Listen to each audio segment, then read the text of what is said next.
Apoia-te de joelhos no chão, diretamente por baixo do cabo.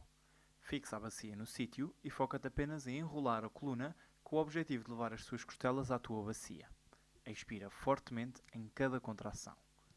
Após a contração máxima, desenrola vértebra a vértebra, alongando o abdominal sem mexer a tua bacia.